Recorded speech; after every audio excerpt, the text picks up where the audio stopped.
안녕하세요. 딸아이 하나를 키우고 있는 50대 워킹맘입니다. 아무리 쥐어짜내려고 해도 좋은 점이라곤 하나도 생각나지 않는 별나디 별난 어머님의 며느리로 산지 16년 가까이 되었는데, 최근에 일로 더는 어머님을 감당할 수가 없어서 이야기 좀 해볼까 해요. 그리고 솔직히 어른을 상대로 이런 말 뭐하지만 도대체 어머님은 뭘 믿고 저러시는 건지도 모르겠네요. 물론 가진 거 없다고 부모가 아닌 것은 아니지만 저도 오죽하면 이런 말을 하겠어요? 남편과는 지인의 소개로 만났고 연애를 시작한 지 2년 만에 결혼 이야기가 나왔습니다. 남편이 먼저 저 좋다고 죽자사자 쫓아다녀서 시작한 연애였고 결혼 이야기도 남편 입에서 먼저 나왔죠. 당시 저는 서울에서 여대를 졸업한 뒤 바로 취업에 성공해 회사를 다니는 중이었고 남편은 작은 식당을 운영하고 있었어요. 그래서 저는 연애를 시작하던 당시만 하더라도 남편보다 제 조건이 소위 딸린다고 생각해 본 적은 없었거든요. 그런데 프로포즈를 하면서 남편이 말하길 어머님이 예전부터 남편이 결혼할 때 무조건 24평짜리 아파트 한 채를 해주겠다 하셨다는 거예요. 그리고 저도 사람인데 그 소리 듣고 기분이 안 좋을 리는 없었죠. 남편이 그 정도를 해올 거란 기대를 하고 있던 게 아니었기에 놀라기도 했었고요. 그런데 문제는 그 아파트를 이유로 언젠가부터 어머님은 계속해서 남편이 믿지는 장가를 간다는 식으로 말씀을 하셨습니다. 그리고 그런 어머님의 언사로 저도 그렇고 친정부모님도 그렇고 몹시 마음이 상했었지만 파혼까지는 생각하지 못했네요.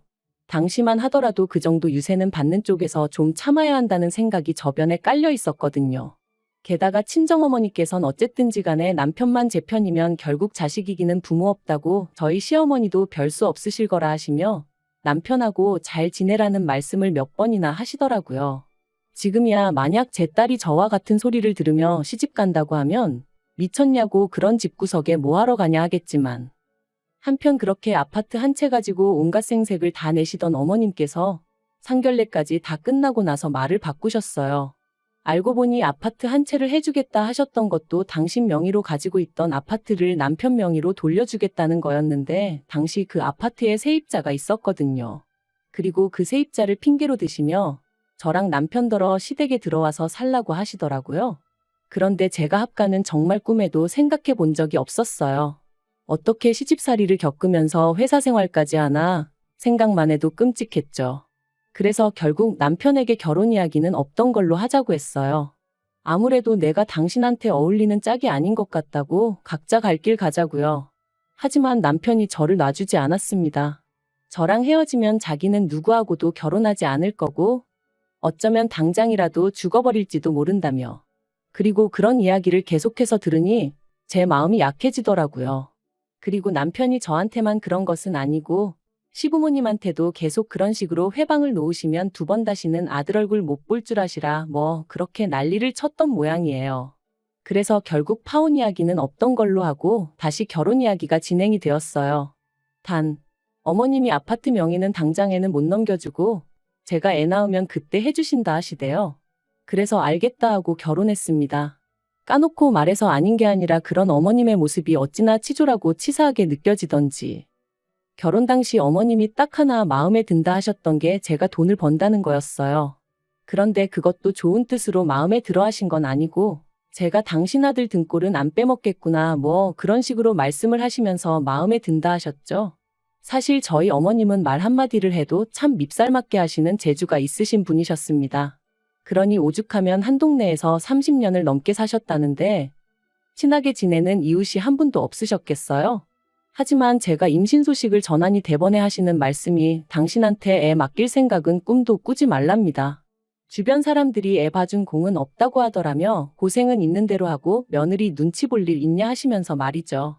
그래서 알겠다 하곤 친정어머니한테 부탁을 드리기로 했어요. 당연히 매달 얼마씩 드리기로 했었고요. 그런데 이 소식이 어머님 귀에 들어가자 난리가 났습니다. 애는 엄마가 키워야지 왜 남한테 맡기냐면서요. 남이 아니라 외할머니다. 게다가 친정어머니가 오고 가고 하시면서 봐주시는 거다. 아무리 말씀을 드려도 들으려 하질 않으셨어요. 그리고는 급기야는 머리까지 싸매고 들어놓으셔서는 저더러 친정으로 돈 빼돌리려고 술을 쓰네어쩌네 별소리를 다 하시대요. 그래서 결국 저희 친정어머니도 두 손 두 발 다 드셨고 제가 직장을 관뒀습니다. 그런데 아이가 태어난 후 알게 된 사실은 더 충격적이었어요.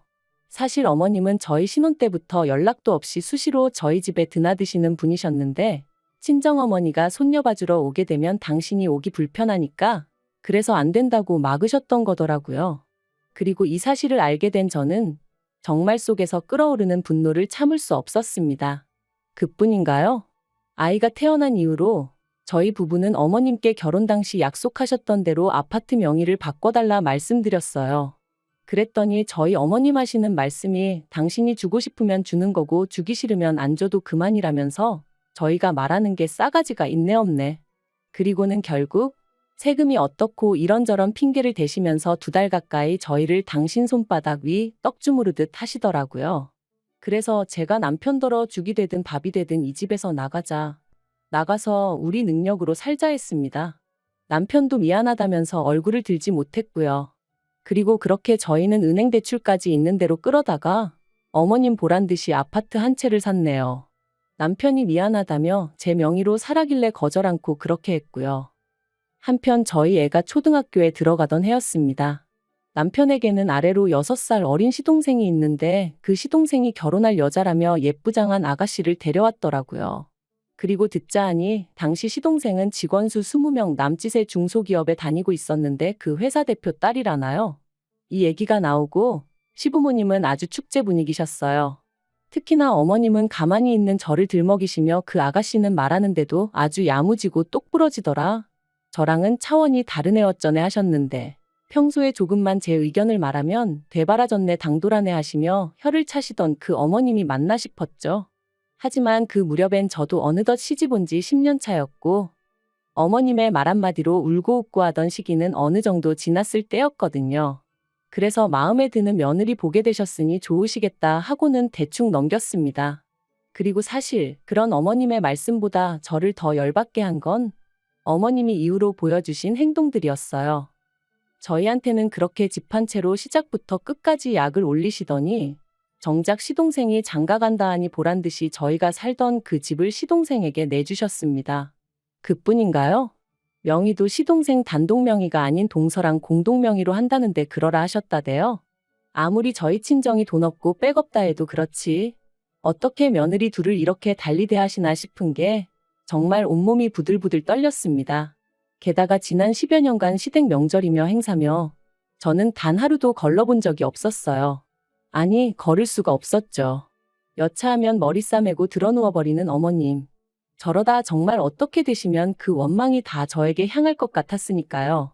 그런데 동서는 이런저런 이유로 얼굴은 비추지도 않고 대신 어머님한테 늘 돈으로 드리더라고요. 사람 사는 게 돈으로 해결 안 되는 일이 없다고는 하지만 그래도 눈앞에서 보고 있으니 솔직히 기분이 좋지는 않더라고요. 그래서 저도 그때부턴 생신은 돈으로 드리고 명절 음식은 전부 사서 해버렸어요.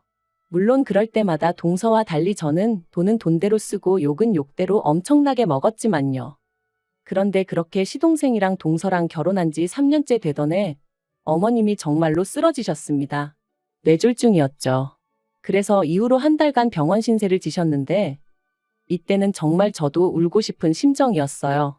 어머님은 시동생이랑 동서한테는 앓는 소리 싫은 소리 한번 제대로 안 하셨으면서 저한테는 아주 1부터 10까지 이거 해라 저거 해라 난리도 아니셨으니까요. 게다가 처음엔 그래 어머님도 얼마나 힘드시면 저러시겠나 생각해서 꾹 참고 최대한 어머님이 해달라는 대로 해드렸는데 그러면 미안해 하시기는커녕 날이 갈수록 더 큰 짜증과 심술을 부리셨으니 어느 순간 내가 무슨 좋은 소리를 듣겠다고 이러고 있나 싶더라고요. 그래서 제가 어머님더러 그렇게 제가 마음에 안 차시면 차라리 간병인을 불러드리겠다 했어요. 그랬더니 저더러 맏며느리가 돼서는 돈 버는데 환장을 해서 시애미는 나 몰라라 한다 그러시는데 말 그대로 아주 질려버렸죠. 그리고 그런 와중에 어머님이 결국 후유증으로 왼팔과 왼다리에 마비 증상을 겪게 되셨는데 어째서인지 매번 뺀질거리던 동서가 웬일로 먼저 나서서는 어머님 아버님더러 같이 지내자고 했다는 거예요. 어머님이 이 이야기를 저희 부부한테 하시면서 얼마나 뿌듯해 하시던지. 그래도 지난 세월 동안 어머님의 그 비위 맞추고 고생한 며느리인 저한테는 수고한다 말씀 한번 해주신 적 없으셨던 분이 그러는 걸 보고 있자니 얼마나 서운하고 서러웠는지 몰라요. 그런데 자세히 들어보니 시동생이 조건을 걸었더라고요. 어머님 아버님이 자기들과 함께 살게 되면 두 분이 원래 사시던 집은 비어있게 되지 않냐면서 그 집을 넘겨달라고 했다나요? 그래야 뭐 절세가 되고 어쩌고 온갖 가머니설을 해가면서 말해요. 저랑 남편은 그 이야기를 듣자마자 절대로 그렇게 하시면 안 된다고 했어요. 절세가 얼마나 되고 그런 건 잘 모르지만 그래도 재산이라는 게 한 번 넘어가면 다시 가져오기도 어려운 법이라고 그렇게 하지 마시라고요. 하지만 시부모님, 특히나 어머님께서 니들이 그런 말을 할 자격이 있냐면서 역성을 내셨습니다. 애 낳기가 무섭게 집 내놓으라고 한 것들이 니들 아니냐면서 그래놓고 동생한테 재산 까게 생겼으니까 그게 셈이 나서 부모 자식 간에 이간질을 하느냐고. 정말이지. 저희를 세상에서 둘도 없는 쓰레기들처럼 몰고 가시더라니까요. 결국 제가 남편더러 그냥 신경 쓰지 말자 했어요. 이제 어떤 일이 생겨도 그건 시부모님 두 분의 문제이지 우리가 나설 게 아닌 것 같다고요. 하지만 그렇게 시동생네와 시부모님이 합가를 시작하기로 한 날짜까지 일주일인가 남겨놓고 일이 터졌습니다. 회사에서 평소와 다름없이 일을 하고 있는데 어머님한테 전화가 걸려왔어요. 다행히 회의가 끝난 직후라 잠깐 짬이 돼서 전화를 받았고요. 그런데 어머님 목소리가 파르르 떨리면서 시동생네 가셨는데 모르는 사람이 있답니다. 그래서 제가 설명을 좀 자세히 해보시라니까 그 집에 원래 살던 사람들은 이사를 갔다고 그런다며 혹시 저더러 뭐 들은 거 없냐는 거예요.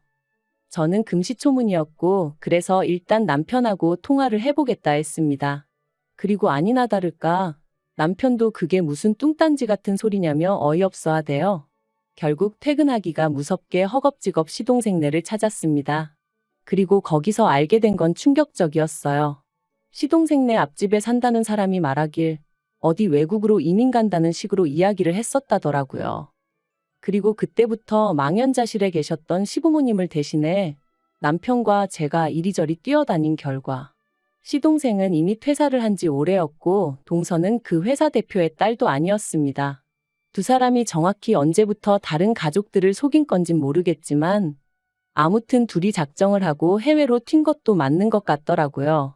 하지만 더 충격이었던 건 그 둘이서 시부모님 아파트를 이미 팔아버렸다는 거였죠. 산 사람한테는 이민 핑계를 대며 돈 먼저 받고 일주일 후에 집을 비워주겠다 했다나요?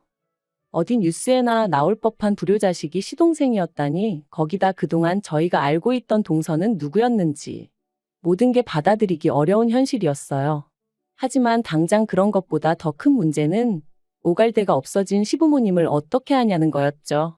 그리고 결국 두 분을 거리로 나앉게 할 수는 없었으니 저희 집으로 오시게 했습니다. 그런데 미안해서 어쩔 줄 몰라 하시는 아버님과 달리 어머님은 시작부터 저희를 어찌나 곤란하게 하셨는지 몰라요. 그 와중에 당신이 쓰시던 가정가구를 다 챙겨와야 한다며 억지를 쓰셨으니까요. 그래서 그나마 남는 방이 하나 있어 다행이지 그렇지 않으면 두 분 오시라고도 못할 판인데 그것까지 어떻게 다 가져오냐고 안 된다 했어요. 그랬더니 벌써부터 제가 당신을 구박하니 어쩌니. 게다가 그뿐만이 아니었습니다. 저희 딸애를 붙들고 걸핏하면 제 험담을 하셨던 모양이에요.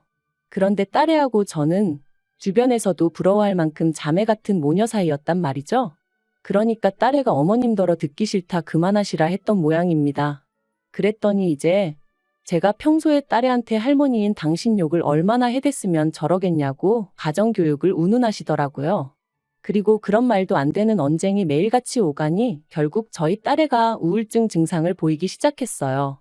집에만 오면 마음이 불안하고 초조하다면서 학교 끝나고 집에 와서 저랑 남편 퇴근할 때까지가 자기는 지옥 같다 했습니다. 그리고 애가 집에 정을 못 붙이기 시작하니까 귀가 시간이 늦어지고 저희 부부를 걱정시키는 날들이 늘어갔지요. 그런데 더 열받는 건 그런 일이 있을 때마다 어머님이 애가 저를 닮아서 밖으로만 나돈다며 또다시 제 탓을 하셨다는 거예요. 그러다 급기야 하루는 저러다 20살도 안 돼서 어디 애비 없는 자식만 들어온다고 그러시는데 그 말 듣고 눈 안 돌아갈 엄마가 어디 있겠어요? 제가 어머님더러 할 말 못할 말 분간도 못하시냐고 소리를 질러버렸네요. 그제서야 어머님이 살짝 주춤하시며 걱정해서 하는 말이었다곤 하셨는데 도저히 그냥 넘어갈 수가 없었습니다. 그래서 남편에게 시부모님을 모시고 살 건지 나랑 딸이랑 살 건지 정하라고 해버렸어요. 그리고 솔직히 남편의 반응은 아무래도 당황스러웠겠죠. 그래도 제가 그렇게까지 나올 거라곤 생각하지 못했을 테니까요. 하지만 이번만큼은 남편도 저 하나 참아서 될 일이 아니라는 건 알아차렸던 것 같아요. 눈에 넣어도 아프지 않을 딸이 예전 같지 않게 반항적으로 변하는 걸 직접 두 눈으로 보기도 했고. 그리고 남편이 결국 시부모님과 마주 앉았습니다. 남편은 어머님한테 도대체 왜 그러시냐 물었는데 어머님의 대답은 어이가 없었습니다. 결혼할 때부터 제가 남편을 인질 삼아 당신 뜻을 좌지우지하려 들었던 게 가슴에 맺혔다는 거였어요. 그리고 그게 지금도 용서가 안 되는데 제가 그렇다고 딱히 잘하려는 노력도 하질 않으니 보기 싫어 죽겠다면서 말이죠. 그러자 남편이 긴 한숨을 내쉬더니 어머님더러 나가달라고 하더라고요.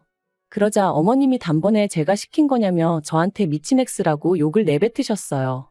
옆에 계시던 아버님도 평소라면 먼 산만 보고 계셨을 분인데 지금 우리를 내쫓는 거냐며 목소리를 높이셨고요. 그래서 저도 맞다고 악을 썼습니다. 도무지 제가 어머님을 감당을 못하겠어서 이대로는 못 살겠으니 선택하라 했죠. 남편은 거의 울면서 어머님한테 악을 썼어요.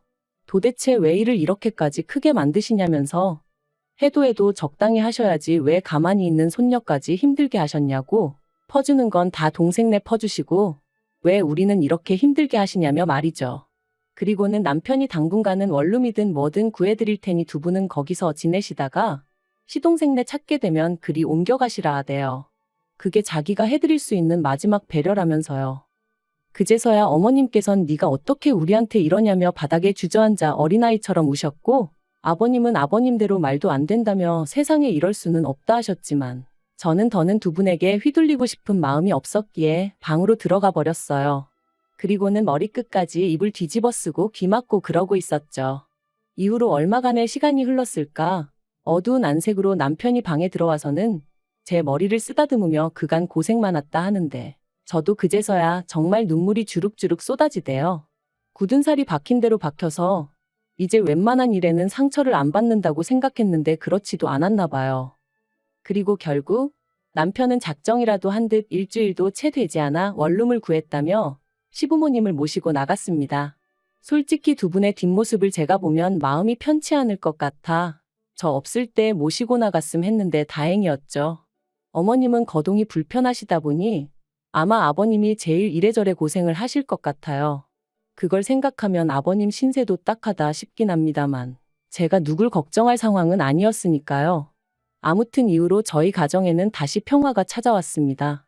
집에 와선 방에만 처박혀 있거나 눈치 보기 급급했던 딸이 예전처럼 거실에서 TV를 보고 엎드려 숙제도 하는 모습을 보고 있으니 솔직히 시부모님에 대한 걱정이나 죄송한 마음보다는 두 분을 내보내길 잘했다는 생각뿐이네요. 다만 남편 속이 정말 어떨지는 알 수가 없었으니 그게 마음에 걸리긴 합니다만 그래도 뭐 결국 제 인생과 제 행복은 제가 스스로 만들어야 하는 거니까요.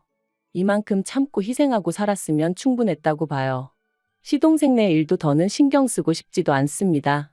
저희 가족 먹고 사는데 이 정도면 문제 없으니 괜한 일에 더는 얽히기도 싫고 시간 낭비, 체력 낭비도 하기 싫으네요. 어차피 저희가 뭘 해드려도 고마워하시는 일도 없으시고 그러니 두 분이 알아서 잘 헤쳐나가시리라 믿어요.